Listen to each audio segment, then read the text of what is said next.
Check it out, ladies and gentlemen. We have Hogwarts Legacy. Here's the review. Now, I've done a first impressions review that was within the first week with the PlayStation 5 and the Series X. I don't have, unfortunately, the PC. And I'm still waiting for good old PlayStation 4, which mine is right over there, and also my Nintendo Switch, which is right over here. So I gotta wait a little bit. Either way, it's not too big of a deal.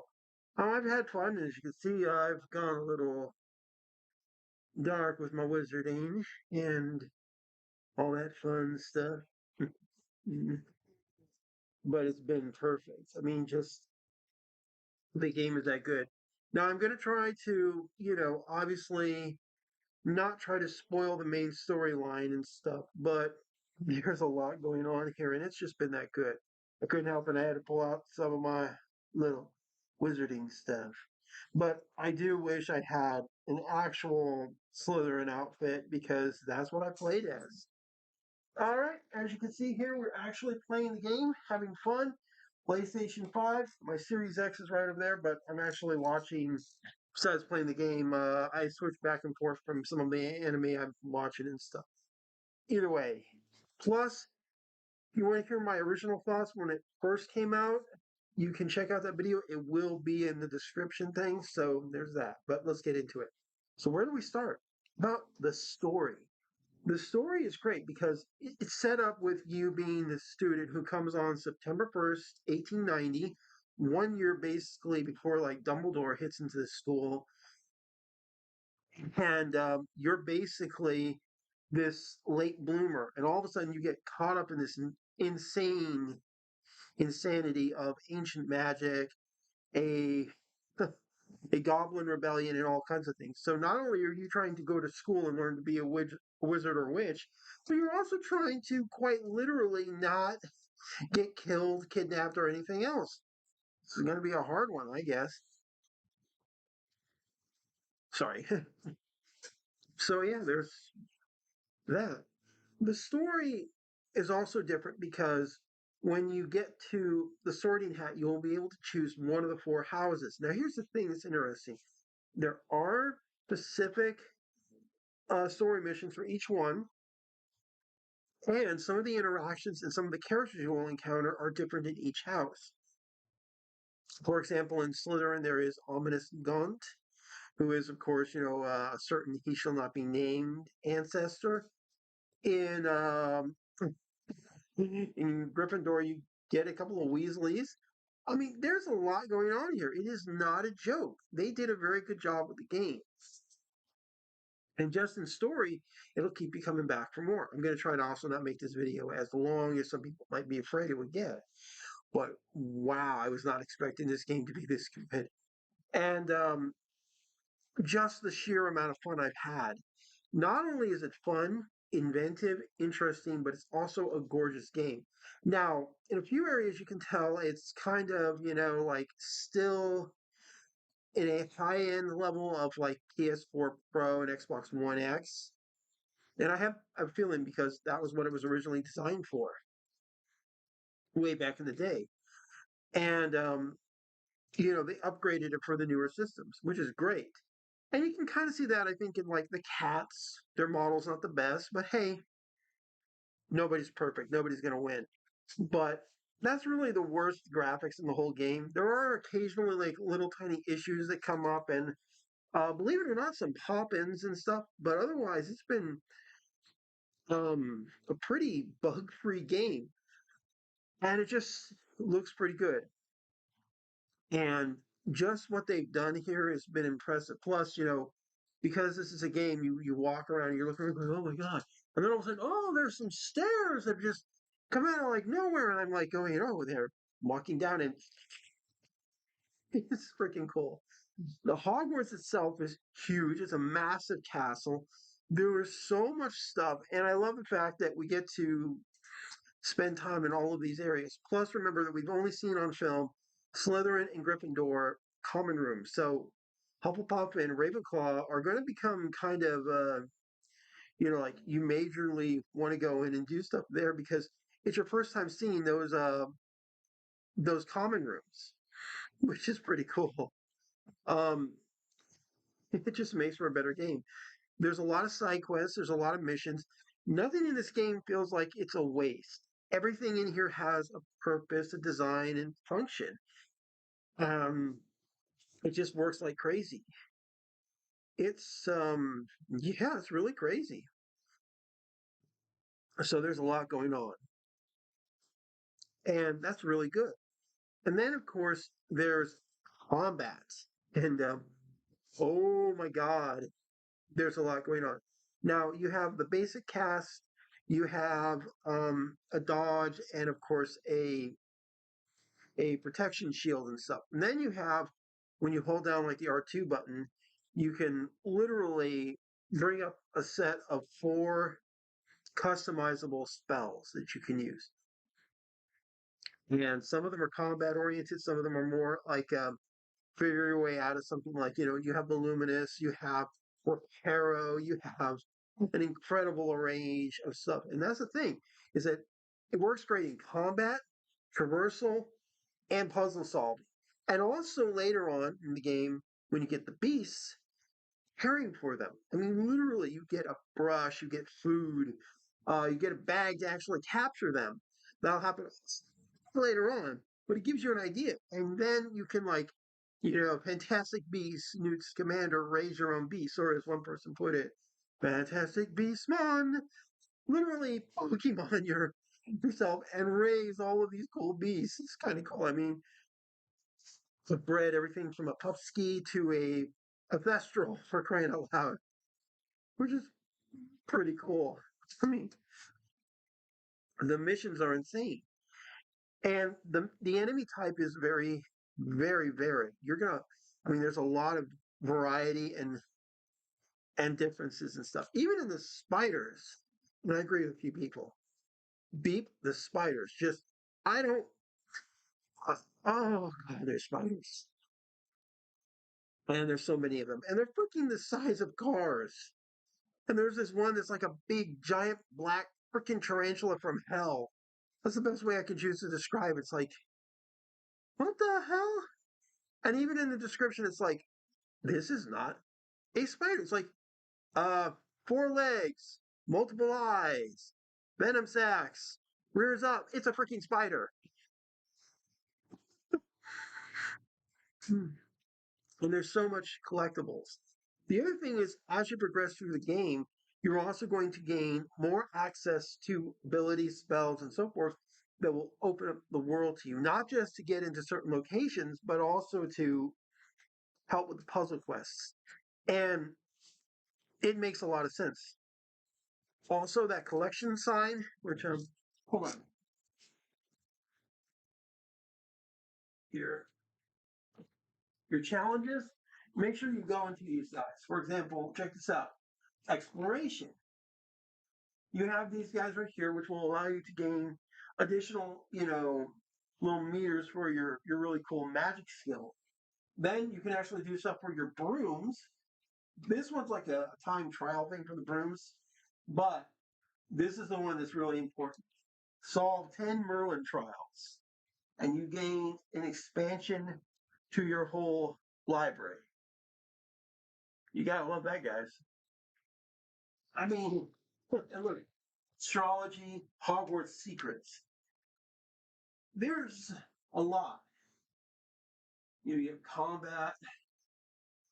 I mean, it's a huge game in that respects. And look here. This gives you an idea of just how big it is.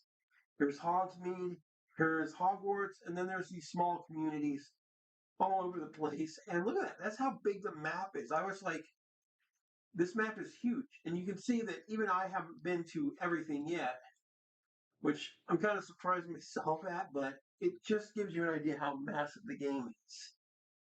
I mean, look, it's done on an actual map. And as you can tell, this is the area I haven't spent the most time in yet, unfortunately. It's massive.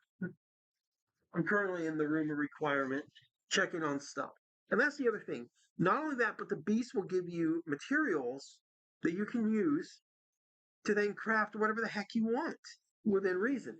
And again, exploration is a major element of the game. You are going to enjoy yourself going from point A to point B. And again, the Merlin trials will allow you to carry more stuff. The cool thing is, let's say you have a particular piece of clothing that you like, but the stats that it gives you are like pathetic. Don't worry, you can sell it to get the better stuff, even if the better stuff literally looks like a joke. Because I mean, I had on a hat once that was a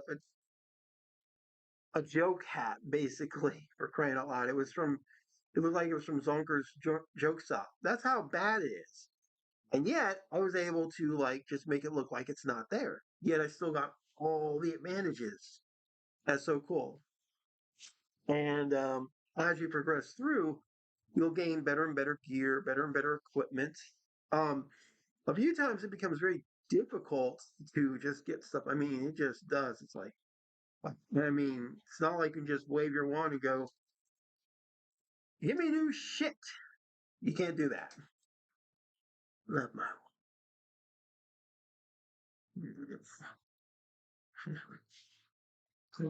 and it just keeps getting better. The combat, like I said, is fluid. And then, um, wow, I never thought I would have to say these words, but I'm an Assassin's Creed player. I play not only that, but Horizon. I play Ghost of Tsushima. And guess what? You can go in and you can still kill people in those games. And guess what? Thanks to that Brutalis, the one that makes your enemy like freeze up like a statue and go right down. You can actually walk up and do that. And there's even skill sets in the core trait abilities where you can actually make that more powerful. That became very quickly once I figured out that's in the game. Something I wanted to make sure.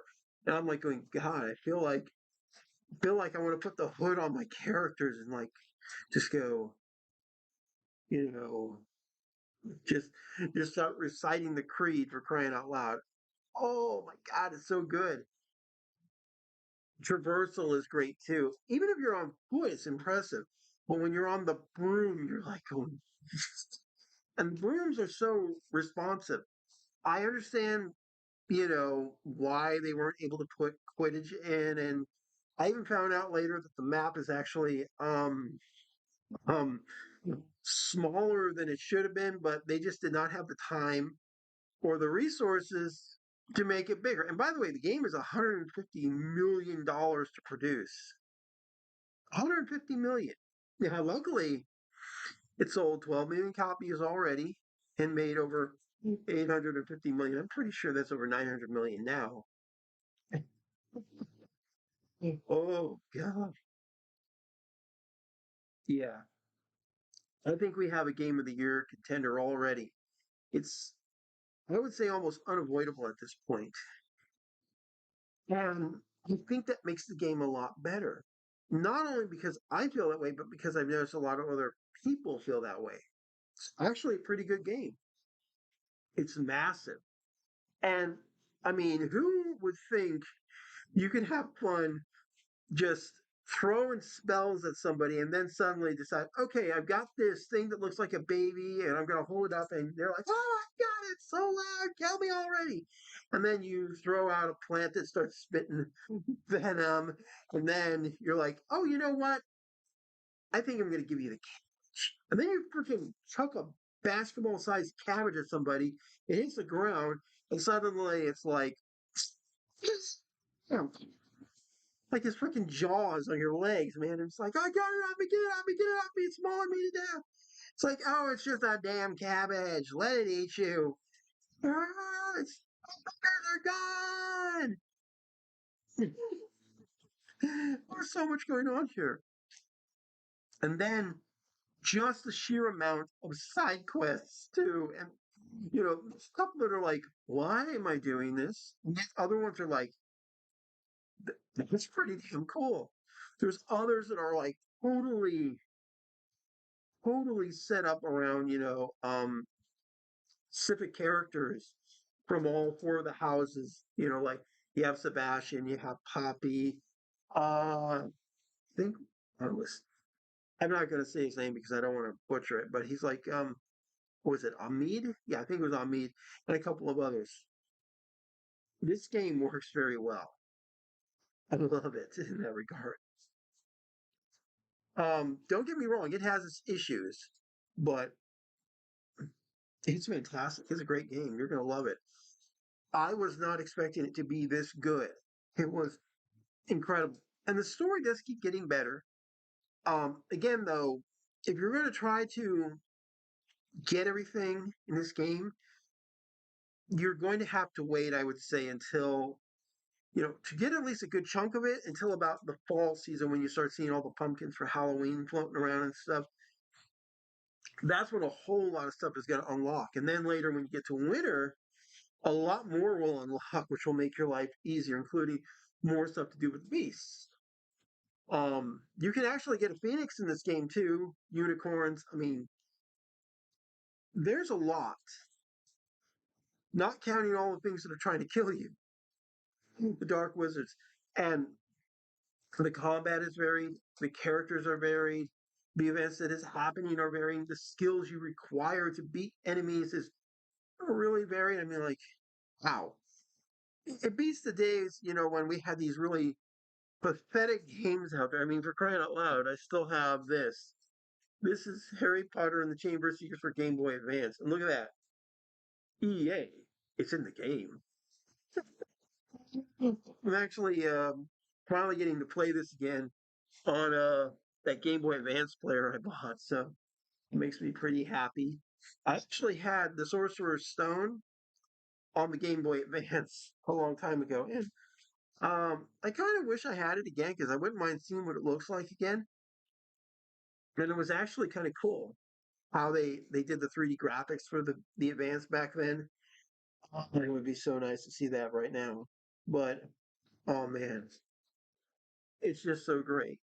Right now, I'm waiting for the PS4 version because I am going to buy digitally on the 5 here, the game. Both so I have a backup copy in case anything happens to this. And also because the particular version I'm going to buy will also give me the PS4 version. I'll be able to play that in the future and see how good that is. But the one version I'm looking forward to is my Switch. Why? I can take this game on the go when I get it there. You gotta have that. It's so incredibly cool. Um, this game knows what it's doing. I mean, it's really good. And the music cues are great. The visuals are great. It does very good.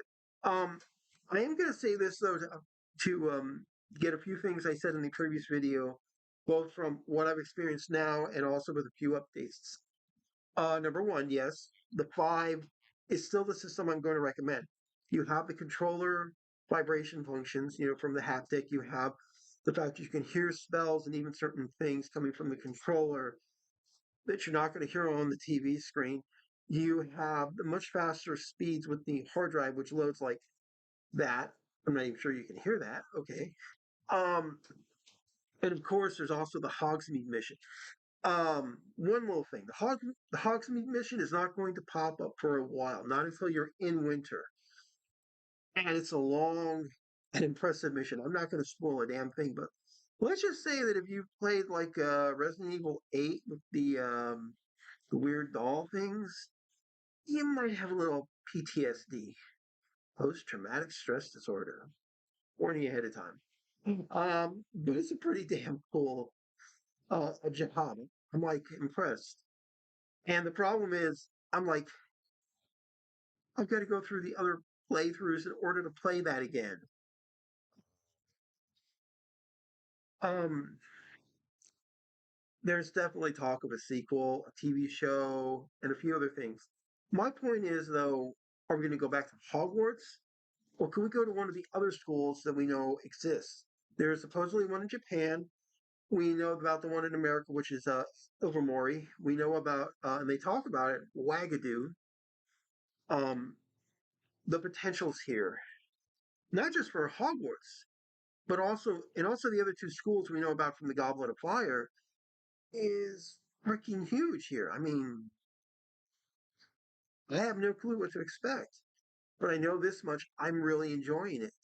we could really have some of the best damn games coming of all time. I think this is definitely going to be a series.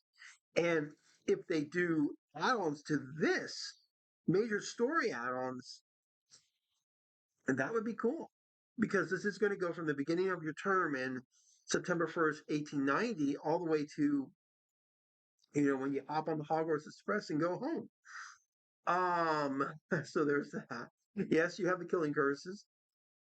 It's just done so well. I give this game a strong 9 out of 10. I know some people have given it like actually, no, not 9 out of 10, a 9.5 out of 10. This is almost a perfect game, literally. I just wish there was more. And, the Quidditch would have been perfect. Even as a single player game, this is totally worth the money. What little add-on stuff there is totally worth it. I'm like, I have no problem here. I'm totally happy.